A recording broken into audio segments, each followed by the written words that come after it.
6 more waiting on that telephone. That operator break.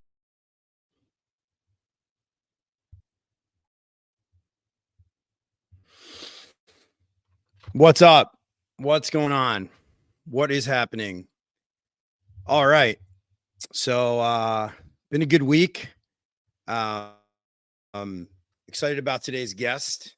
I have with us today a guy who probably doesn't need much of an introduction. A lot of you guys know him.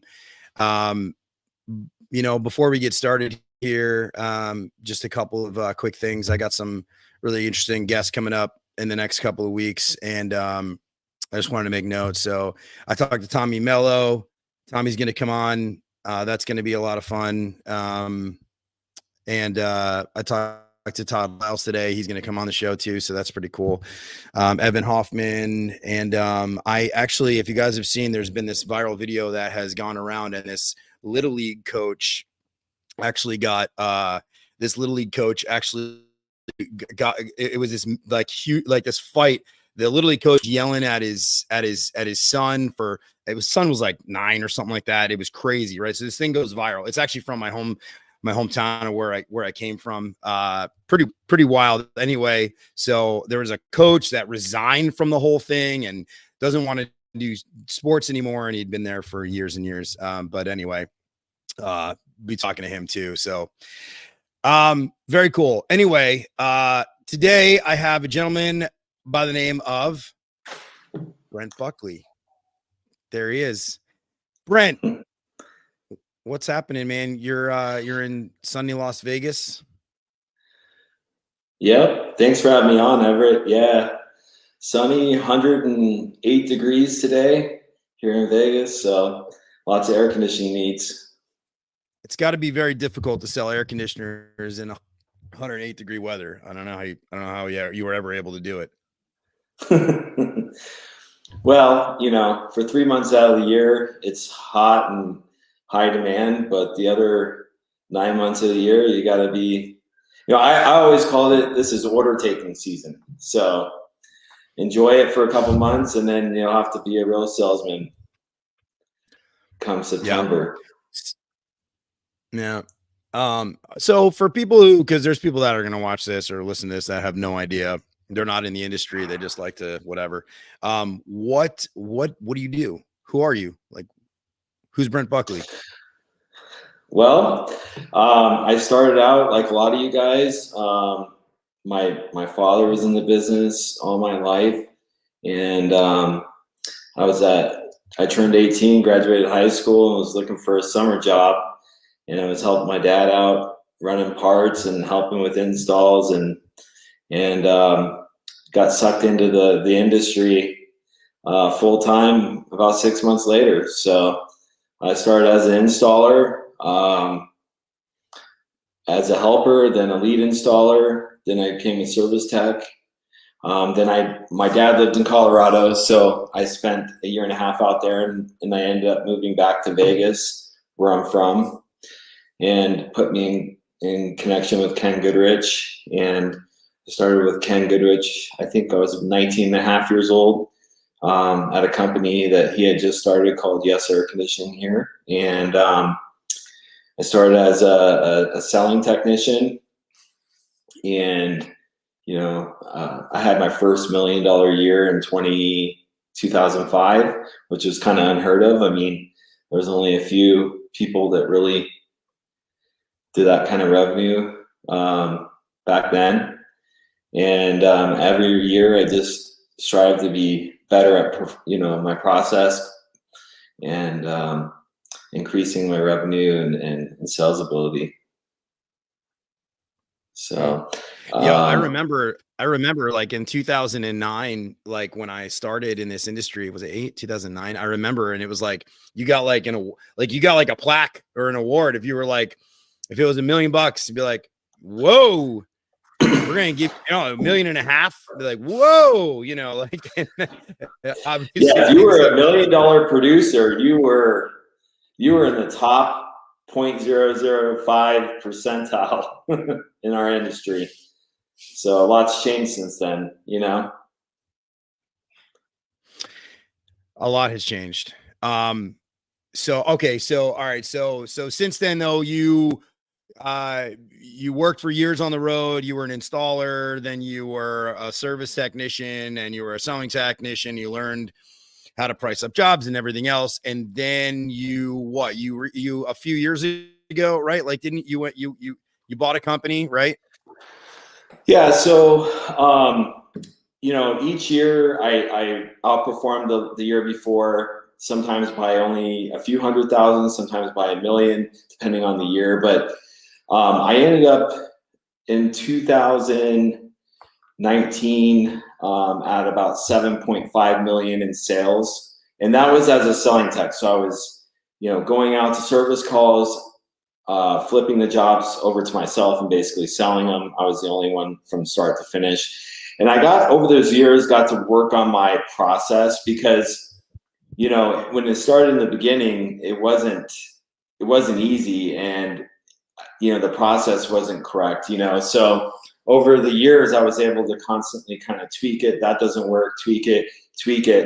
And really was able to develop my communication skills and how I presented stuff to people and how I said it, and so in 2019, I reached kind of a peak where I felt like at 7.5 million, I wasn't really able to do much else. And so it really wasn't entertaining me to continue to be a selling tech. And I was approached by a couple of people, and we started and formed a business called Fetch a Tech here in Las Vegas.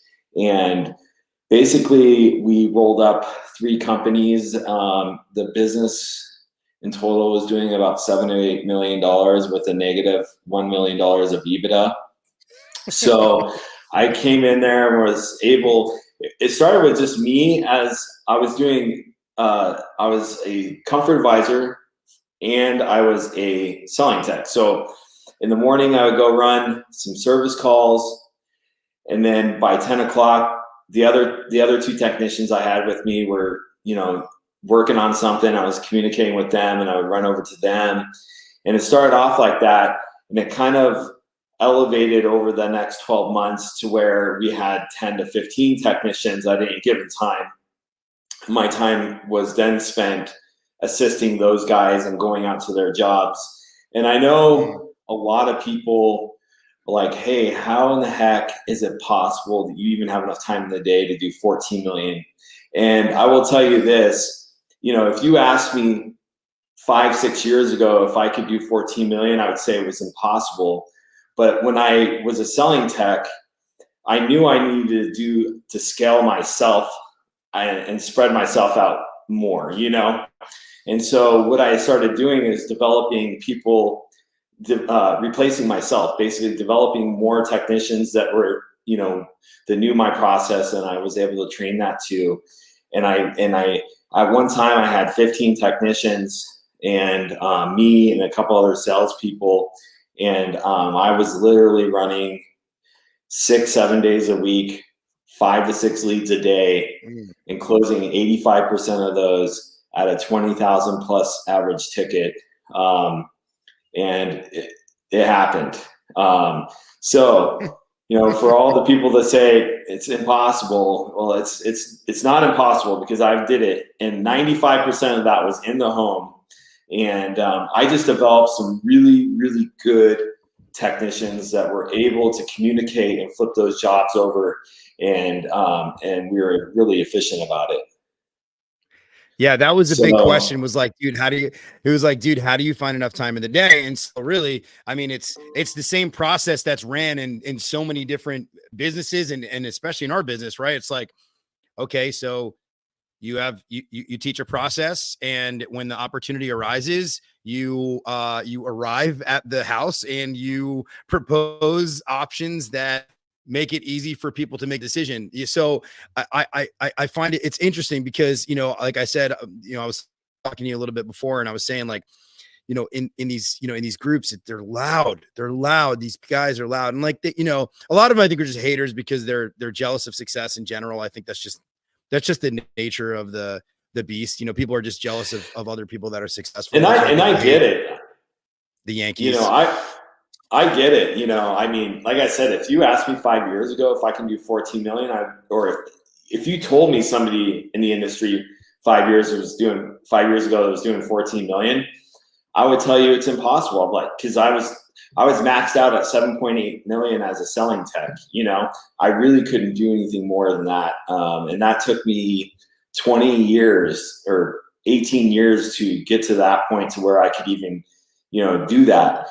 So what I did is I was able to scale myself, my skills, my process, and developed an entire company revolved around my sales process, and really developed talent that was able to set these calls up to when I got there, we were able to get it closed and at a rapid pace. So then what happened in 2023 was I was able to, the only flaw with that sales model is that the business really revolved around me.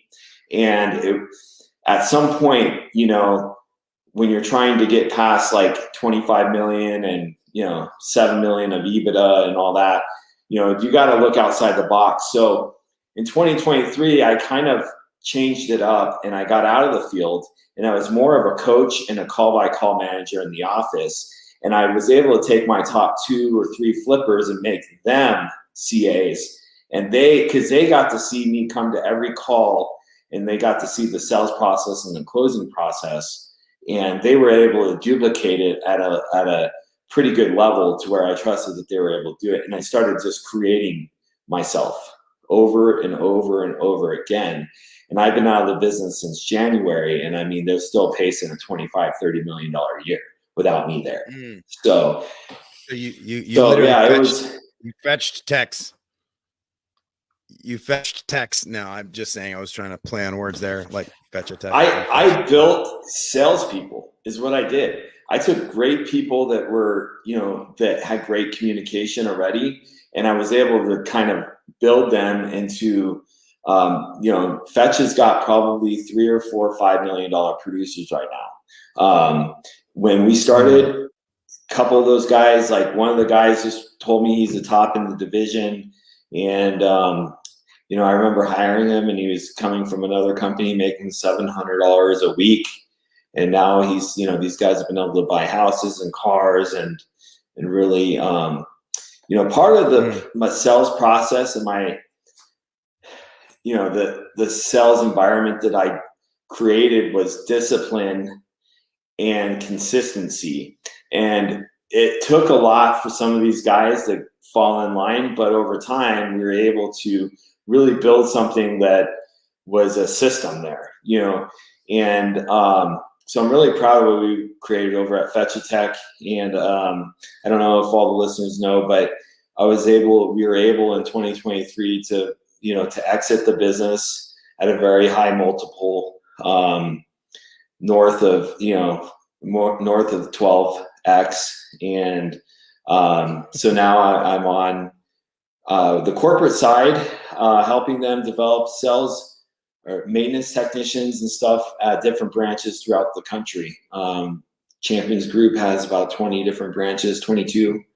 And I'm visiting those and spending about 3 days a week doing training with those guys. So what do you have to say to people, the haters? And I already know the answer, but what do you have to say about people who are like, well, there's, there is no way you can create that many opportunities with your calls. You've got to be doing something that is, under the radar, unethical, whatever it is. That I've heard all sorts of stuff. What would you say to somebody that says that? Well, at every level of my career, when I was selling $1 million a year, people were saying, "Oh, that's impossible." When I was selling $5 million a year, they were saying that's impossible to do ethically. $7.5 million to be able to create an entire business that that I was able to build a sales department that was consistent and delivered daily, no matter what the weather was. Some people would say that's impossible. And so my entire career, I've been hearing that. And the thing is that most people have a limited belief of what's in their little world. You know what I mean? So, like I said, if you asked me 5 or 6 years ago, if you told me somebody was doing $14 million in sales in this industry, I would tell you it's impossible. There's no way. It's not happening. There's something going on, blah, blah, blah, because I could only personally do 7.8 million as a selling tech. So what I could say is that to the haters out there is that maybe open up your spectrum a little bit and really try to fathom, how Michael Jordan became Michael Jordan, how Tom Brady won 7 Super Bowls and played quarterback until he was 44 years old. So we push the limits. I've always been somebody that has never been entertained very long and really always wanted more and better for myself. And so I always push the limits. I always worked super hard, and I was able to create a team that could allow me to do 14.7 million. It was a whole system that was built to be able to do something like that. Are there other companies in the country that have a dialed in system like that? Probably less than a few that I know of, but it is possible. So if you had if you had if you had to, if someone said you absolutely have to give I don't believe in silver bullets. I think it's a whole lot of things that you have to do, right? You have to do a lot of things really right. And you have to communicate at a level that is just like laser focused communication, but, and listening. Right.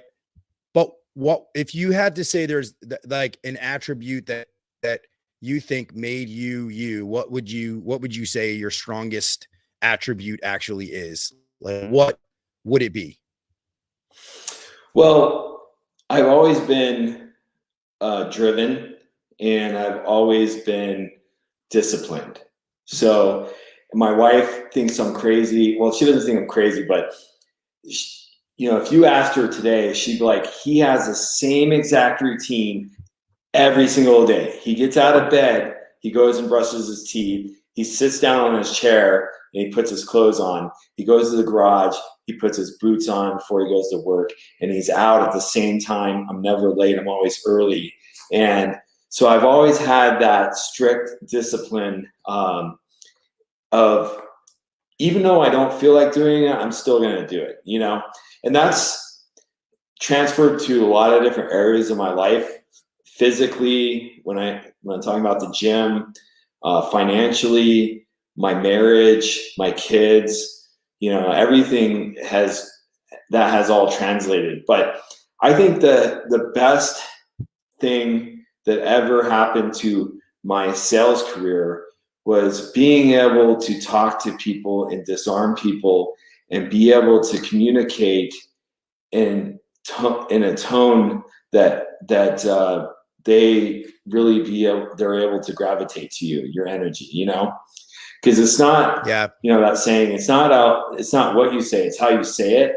And so the process from the minute I hit the door, if I'm running a service call, to the minute I'm out the door with the sale, there's a lot in that process that I do, and I train, and I create to eliminate objections before they come up, be a friend to them, get them to go the right direction.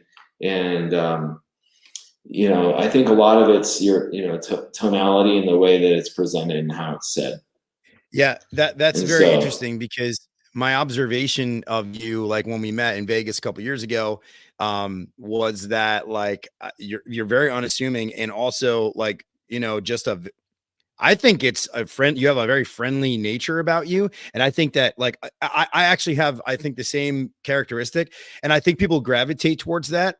and when you have sincerity, there's a defining characteristic. If anybody, this is not a business building podcast, but this is very interesting. So, Jim Collins, Good to Great, right? That book.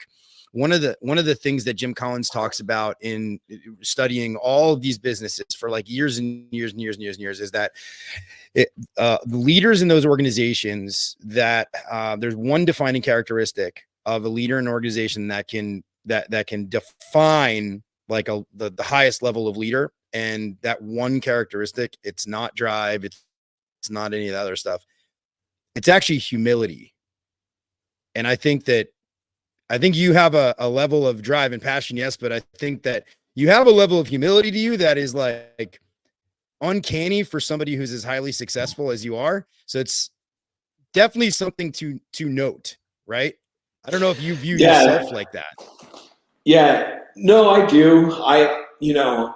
It's a natural part of me to have humility. And also one thing I left out is selling with empathy. So people can really feel if you care or not, and I think being empathetic, even though it doesn't change the situation, it does assist in making it an easier transition for the customer. So, empathy is a huge thing for me, and you can't necessarily teach that, but you can coach it to ask certain questions to kind of get to that point, Yeah. Nobody cares how much until they know how much you care. Right? Was it Teddy Roosevelt?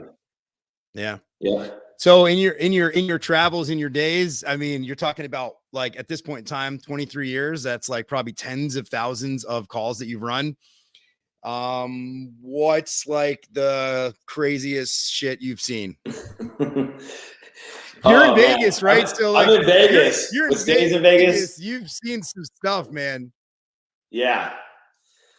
Yeah. Over the years as a service technician, I've seen it all, man. I have seen it all. Probably the one that sticks out the most is the mansion house where they were shooting a porno. So I get a service call in the middle of summer. It's like 110 degrees in July. And there's probably like six units on this house. And so I go up there and I'm walking around. This lady answers the door and almost like a mother figure kind of. I was like, okay. So I walk in and she's trying to show me the areas of the house that aren't cooling. And I'm like walking in these rooms and there's like these girls in bikinis. And I'm like, what is going on here? And I mean, this is like 6 or 7 different areas of the house. And so I'm trying to put 2 and 2 together like, hey, what's going on, right? So I take a look at the system. It's like 15 years old. It has a refrigerant leak in the coil. And, I'm like, these people weren't, what I found out is they weren't the owners of the house. So I'm talking to the main lady that answered the door and she's like, okay, let me get so-and-so on the phone. So I kind of explained it to him. He's like, I'll be there in 10 minutes. So I'm out in my truck, put my stuff back in or whatever. And this orange Lamborghini, this is back in like 2009 or 10, like it was a long time ago. And this orange Lamborghini pulls up and I'm like, holy smokes, this big jacked up dude comes out of it. He's got a man purse like that thick. And we go in the house. I'm explaining to him what's going on. I was like, hey, the system's going to have to be replaced. I know you guys don't own the house. She was telling me, so I don't know if we can get in contact with the owner and kind of, there was a lot of stuff that led up to that, but basically he pretty much told me like, we're not calling the owner. I just need it fixed because it was like the whole main area. And he's like, I just got to have it fixed. How soon can you do it? And I was like, well, I mean, I hadn't even given you a price yet. Do you know what these things cost? And, and he's like, I don't know, like 5,000-6,000. I was like, yeah, I mean, probably north of that. You're going to have the furnace matched and everything else. And anyways, I tell him $10,000. I give him a quote. This is back in 2008 or 9, something like that. And this guy opens up this man purse he had, and it is full of cash, man. He counts out $10,000 right there, right? I'm like, what the hell is going on here? Like, this is nuts. And so I call my boss. I'm like, hey, I don't know what's going on here. This guy just gave me 10 grand. Let's do the job. You know, they don't own the house, but they're paying for it. So he ends up paying me and taking off right away, like within like 10 minutes. He's gone. So I got the install set up for the morning because it was kind of a rush. He's like, we got some stuff going on here. He wouldn't tell me, right? So my installers call me. They go out there the next morning and they're doing the install. And he's like, this is like 10 in the morning. And he's like, he calls me, this guy, Zach, he actually works at Fetch-A-Tech still. Yeah, Fetch-A-Tech now. But he's like, dude, they're shooting a porno here. I'm like, what? He's like, yes, we're putting in the unit and there's naked girls everywhere, like 10 of them everywhere. Guys everywhere. Like the house is packed with people and video cameras everywhere. And so it was a pretty wild story. I've had people buy air conditioning for equipment for houses that they didn't own, you know, in the past. It's very rare, but yeah, to have somebody bust out like 10 grand cash, and I was just amazed. And this house was huge too. I mean, it was. So that's so funny because like you think about it, like, okay, we can't have the owner know what's going on. We're going to just slap 10 grand cash down here. So he doesn't know what we're doing here. And then the guy's going to go back to his house, like the owner, and he's going to be like, is there a new central air conditioning in here? Like, not only do they pay the rent, but dude, that's crazy. Oh yeah. I mean, do you have any? That's the only guess I had is they didn't want anybody to know what they were doing there or something, you know? So he was just willing to fork out the cash to get it fixed because it was like the main atrium area where they were doing all the video recording and stuff. And it was like 90 something degrees in there. So, you know, I could see, you know, them wanting to get it fixed, be able to continue on. But it was kind of crazy because each girl had like her own room. Well, it's a mansion, right? I'm thinking about this, like mansions. I'm thinking Vegas. I'm thinking there's a lot of money in Vegas, but I'm also thinking there's like some seedy parts of Vegas too, right? Have you ever found yourself in like a dangerous situation? Yes. So one time I went to a rental property on another 110-degree day in July. This is like even before that, so maybe like 15 years ago.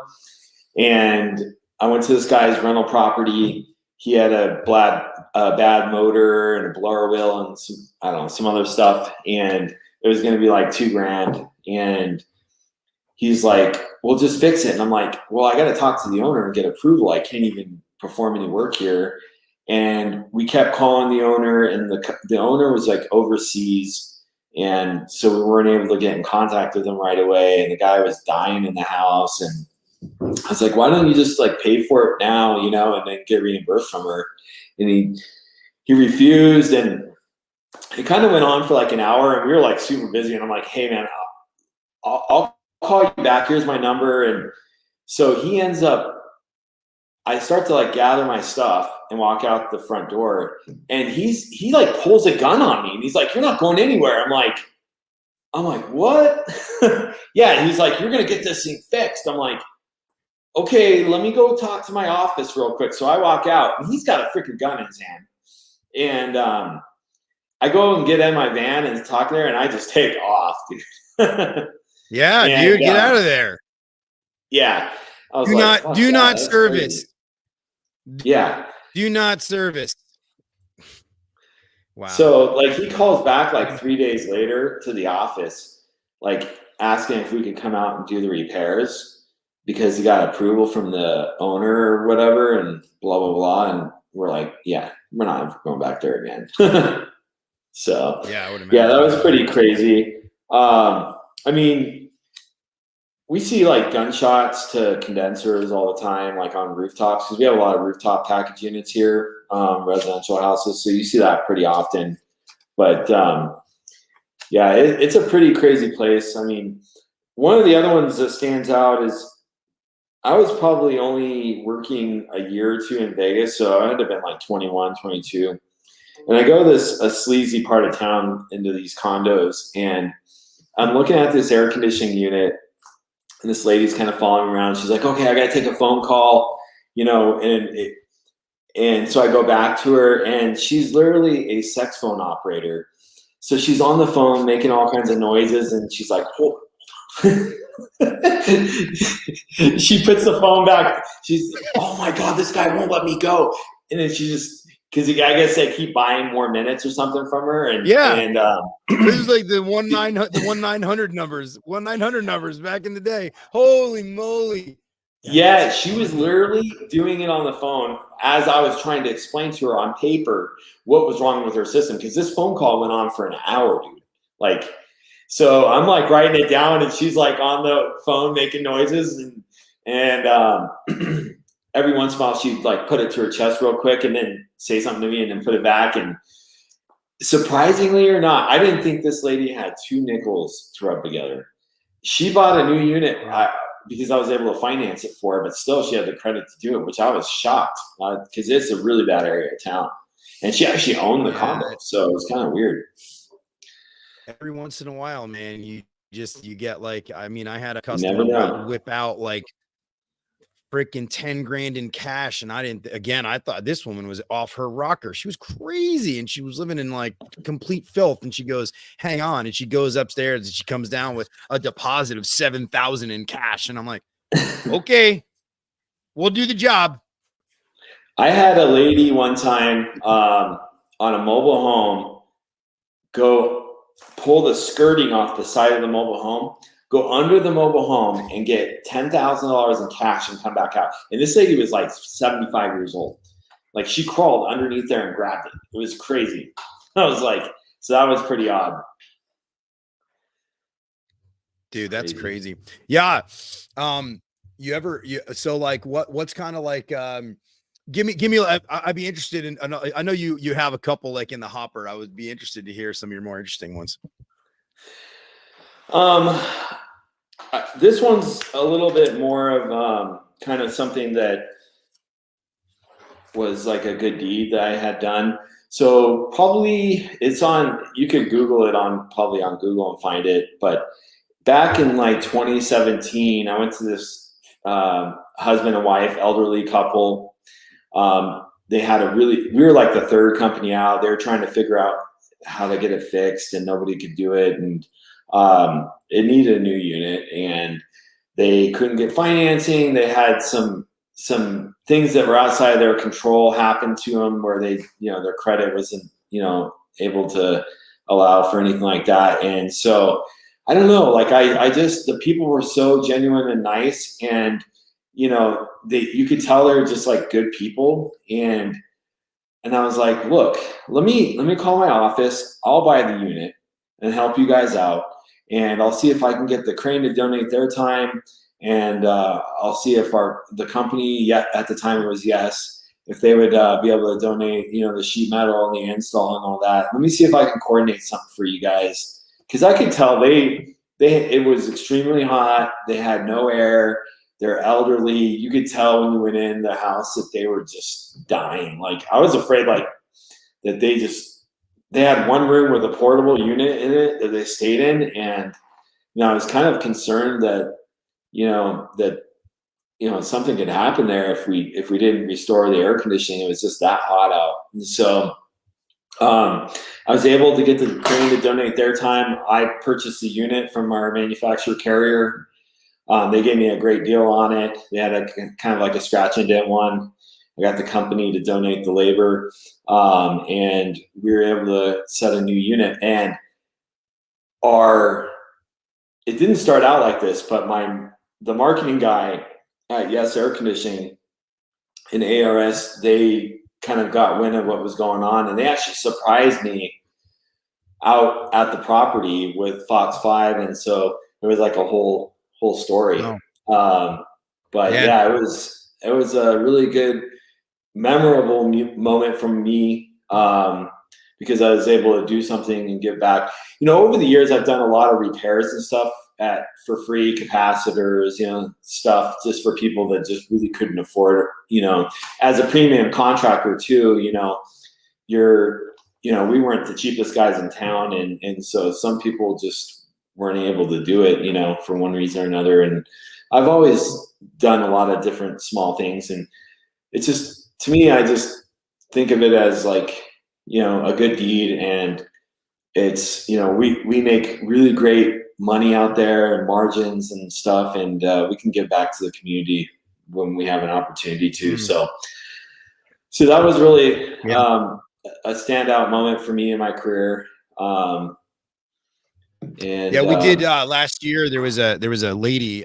We did similar situation, no Fox 5, but similar situation. And there was a grandmother who had inherited these two little kids, her grandkids, because mom and dad got like shipped off to like jail or whatever, or like they got shipped off by CPS or whatever it was. And she's sitting there and she's like crying, and she's like trying, like she got approved for financing, but she was like, I can't even afford the payment. Literally, I'm trying to get food for my kids. I figured maybe I had a couple bucks for like a quick repair, and the unit was just toast, right? So like, dude, my sales rep called me and he told me the situation, and I was like, bro, we got a scratch and dent in the warehouse. Let's just go. We're going to go and put one in, that's it. And the whole team got together and we did the same thing. So definitely a good side of things. Speaking of that, I ask, every guest gets the same question. Okay. And this is,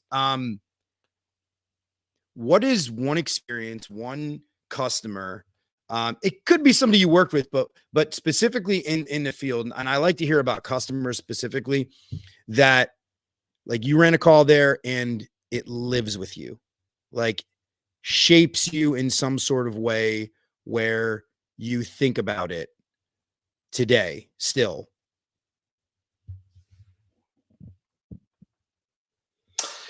Well, there's two calls that stand out.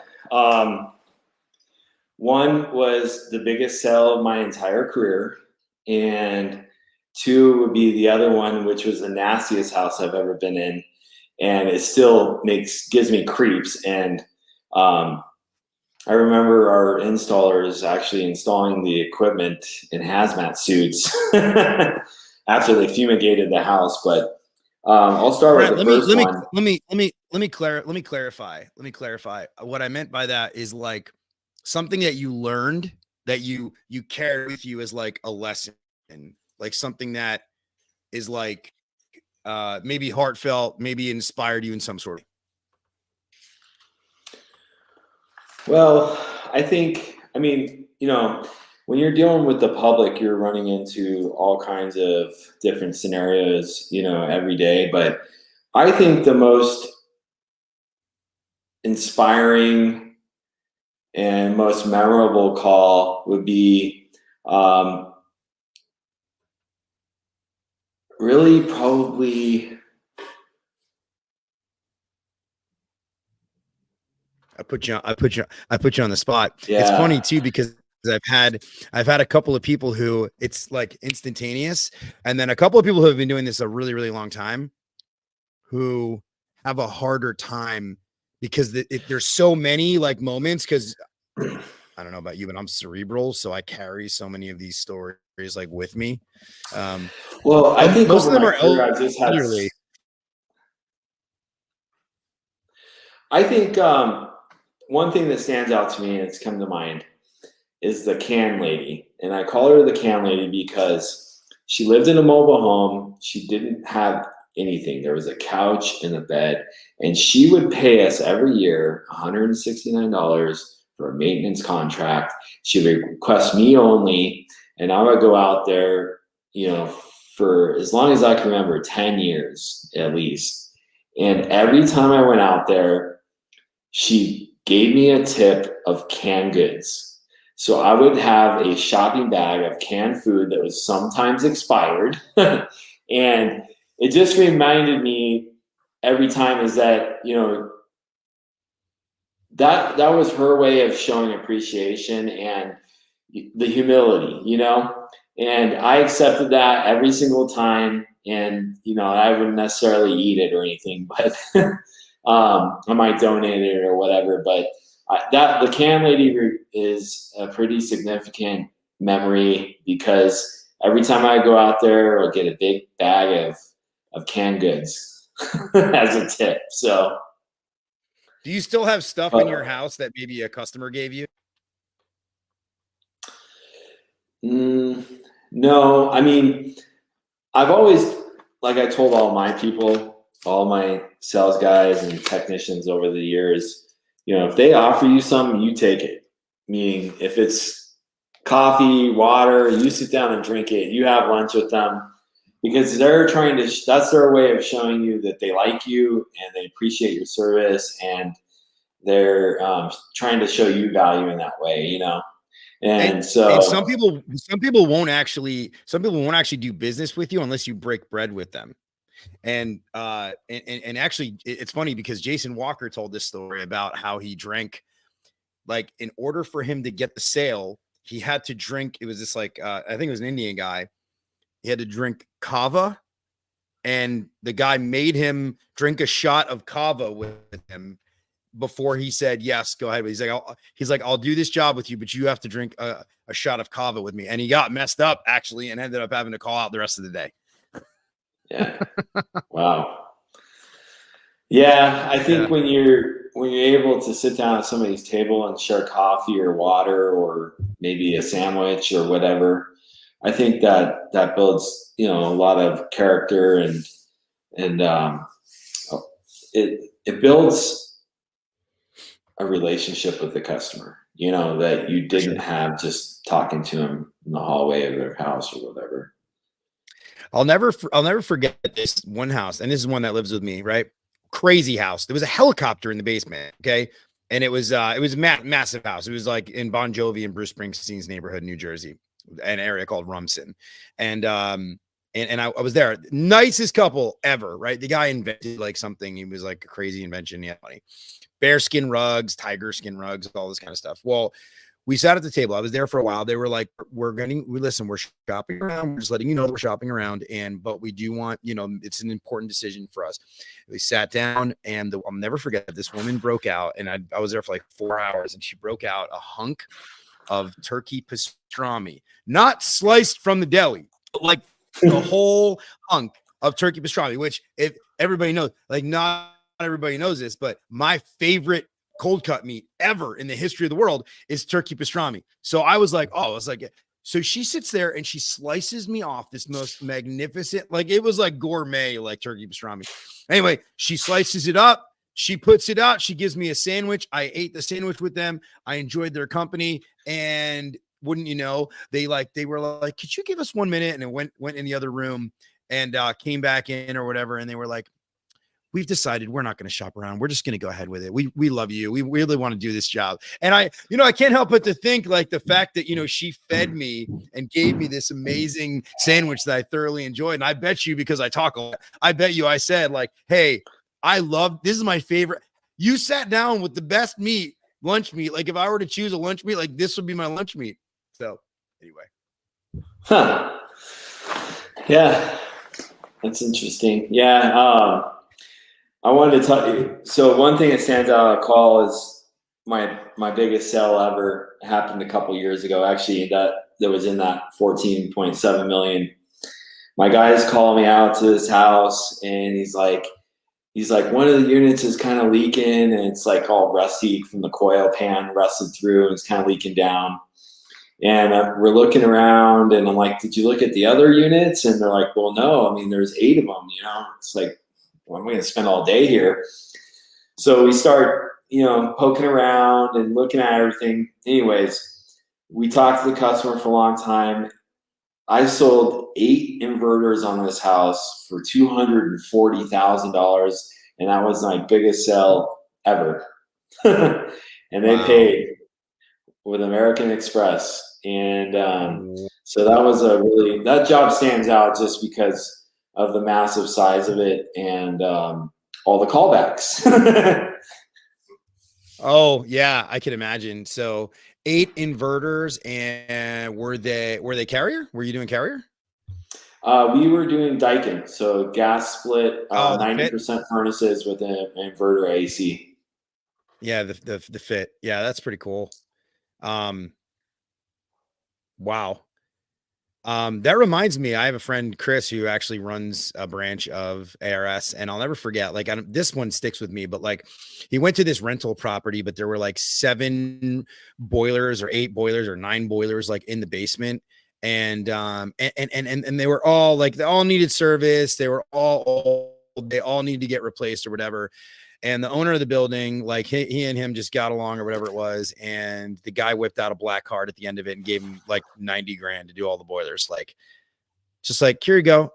And when he asked him, you know, like I asked him, I was like, bro, you know, like what happened there? He's like, bro, he's like, he said he had avoided doing them for however much time and he just wanted them done. So he's like, you know what? I'm going to spend the 90 grand. I'm going to get the boiler. It was like 89 grand. And so it was, that was pretty cool. Yeah. So. Yeah, that's a big sale. Yeah, 90,000. What year was that? That was like 5 years ago, dude. 6 years ago. Yeah. Okay.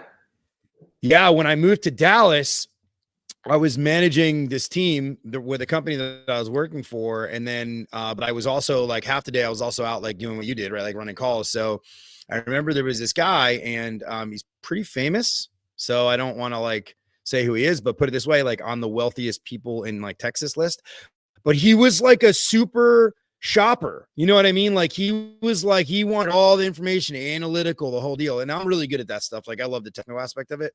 So like he finally, after like talking to him on the phone, he was like, okay, he invites me over to the house. And I ended up actually doing about $65,000 worth of work there. And a lot of that actually was, you know, people are like, oh, how do you get these great sales? Well, that wasn't like this is a one call close. That was like I built a relationship with this guy and then I was able to be persistent with him and answer his questions and cover all the bases and take calculations and measurements and look at the ductwork and go through the house. It's like these guys, like half these guys that you know, the haters, especially, man, they actually don't realize that there's so much work that goes into that. They're like, oh, these guys. And the first thing they say, oh, they must be doing something, you know, something wrong. And it's like, no, was really, really good. Right. So anyway, sorry. It took me 20 years to get this good. You know, it wasn't overnight. And I think I spent a lot of years working super hard and taking a lot of rejections before I got a lot of yeses, you know? So it's like baseball, right? Like you're going to fail more times than you're going to succeed. Right. And then, you know, every at bat you get a little bit better and that's just the way it works. Right. I mean, for you succeeded more times than you failed. But for most, they fail more times than they succeed. Can you get back up again? Can you get back up to the plate? You get hit by a pitch, you're going to go back up there. You know, there's a lot to it. So, yeah. What else you got? Anything else in the hopper there, or do we cover all of them? Are we good? No, I think that's it, man. That's what I got. That's pretty cool. So for people that are watching that really want, like, so earlier on, like we talked a little bit about your process and whatnot and kind of your silver bullets and whatnot. But if you had any sort of, if you had advice, you were talking to people, like you do training now, right? Like, what would you say to like maybe a struggling business owner or a struggling guy or whatever? Like, what would you say, like, you know, the way that you built your business, how would you, what would be some of the things that you would like check boxes? And I'm not talking about specifics, but I'm saying like check boxes to cover. Well, I think first off, you know, I would surround yourself with people that are doing it better than you and see what they're doing differently. 2 is stick to the process. A lot of people like to veer from their process when they aren't getting the results that they want. And like every technician that I coach and I ride along with and spend time with, you know, I let them know that this is the HVAC roller coaster. You know, you're going to have some really good days. You're going to have some really bad days. But overall, the goal is to be better than you were yesterday.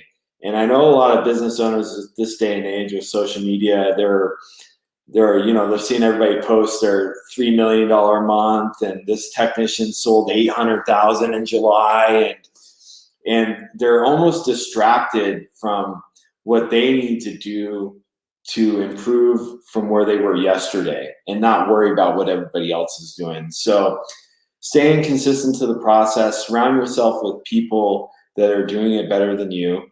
And I wouldn't be where I'm at today without networking and meeting people like you, Everett, and my other partner, Tom Howard, and some other people in the industry.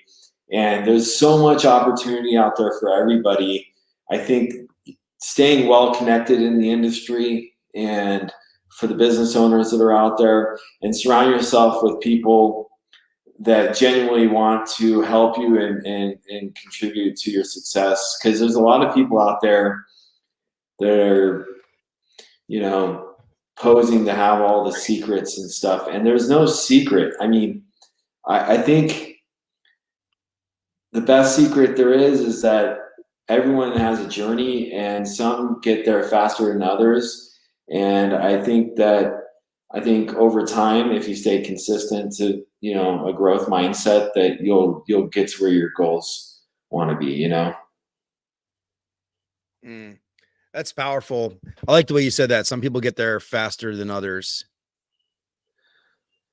It's just like, for me, I don't know. Some people, they go to the gym 5 days a week, and they spend an hour and a half in the gym, and they can barely put on any muscle, right? And it's really hard for them to add muscle to their body, and they're doing everything right? Then you have like some people that go to the gym and they can add 20 pounds of muscle in 3 months, and it's easy. So everybody's journey is a little different, and the way that they get to their goals. But more importantly, stick to the process. All my technicians, they like to, when I was running Fetch Tech, they like to call me every call and tell me all the reasons why the call wasn't going to work out and what they should do. And my answer, if you ask them today, my answer was always stay with the process, stick with the process that right? We don't know what the end result's going to be if you don't stick to the process, So overall, I think most people need to concentrate on being better than they were yesterday, not better than Joe Smo in Dallas, Texas, or LA, or, there's a lot of social media flaunting going on, and you should be concentrated on being just that much better every day than you were the day before. And if those goals start small and they get bigger and they get bigger and they get bigger over time, but nothing happens overnight,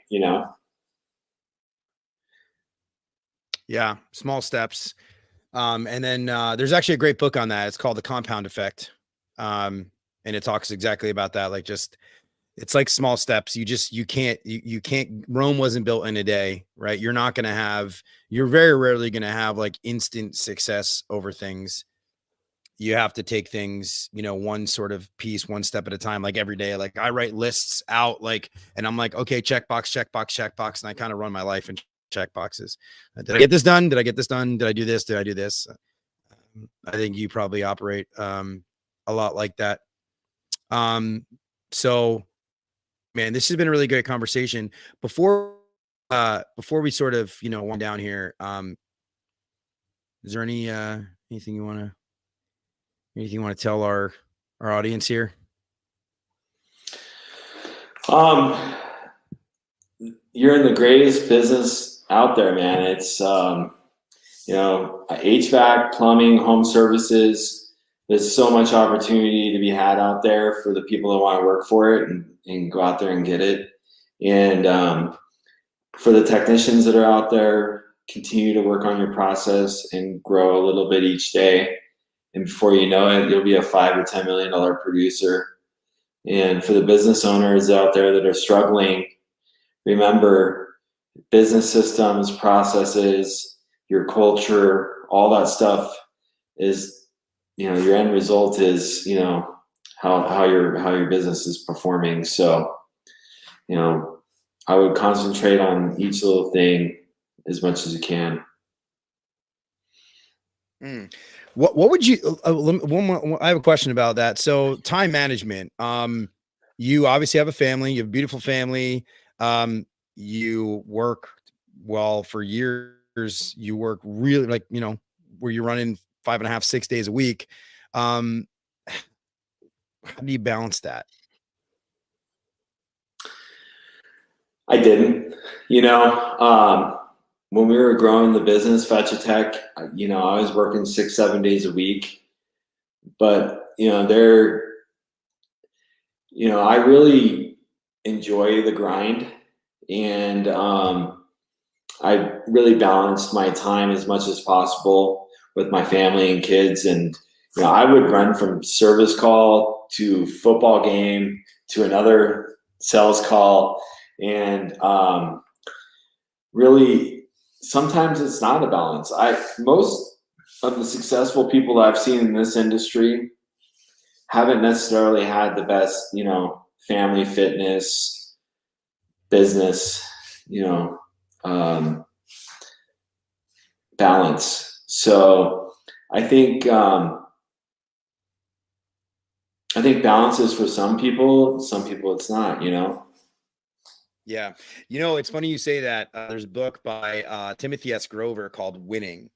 And Timothy S. Grover was the trainer for Michael Jordan and for Kobe Bryant. And Kobe only brought him on because he wanted to be Michael Jordan, right? He wanted to be the greatest basketball player ever. And there's a chapter in the book, and it talks about what it actually I was actually on my way to go coach another company in Oklahoma when I was listening to this book.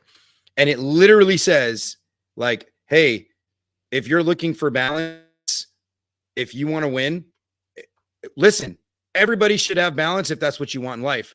The winners never had balance. Kobe never had balance. MJ never had balance. There was no balance. In fact, Kobe worked harder than MJ. MJ actually did do some extracurriculars and whatnot. Kobe didn't. Like it was all work. And he's like, I'm not saying this is the right thing to do. He's like, I'm just saying this is what it takes if you want to be the absolute best. So it's no surprise and no secret to me that you really have no balance of work and life. And you know what? Like, I mean, you've crushed it, but guess what? The sacrifices that you have made, and this is my opinion, and you can tell me to shut up, and I don't know what I'm talking about, but the sacrifices that you have made over the last 23 years, you're still a young dude and you're cashing in, bro. So you just said you sold your company in like the upwards of 12 times EBITDA. So guess what? Yeah, you might roll in and you might go train and whatever else, but dude, you're not working nearly as hard. I shouldn't say that. You're not working as many hours now that you used to. Am I right? Yes, exactly. I'm working 9 to 12 days a month, and I've got more balance right now than I've ever had in my entire career. But I've earned it, I've earned it. Yeah. Is it permanent? Maybe not. I think the next business I build, it's going to take a lot of my time, but I really enjoy building businesses. My family supports me. My wife's like my biggest cheerleader, and she always tells me like she's here to help me get the trophy, and what that means is she's at home and she's taking care of the other side of the business, which is the family and the household and all that. And so we work really well as a team, and she gets it. And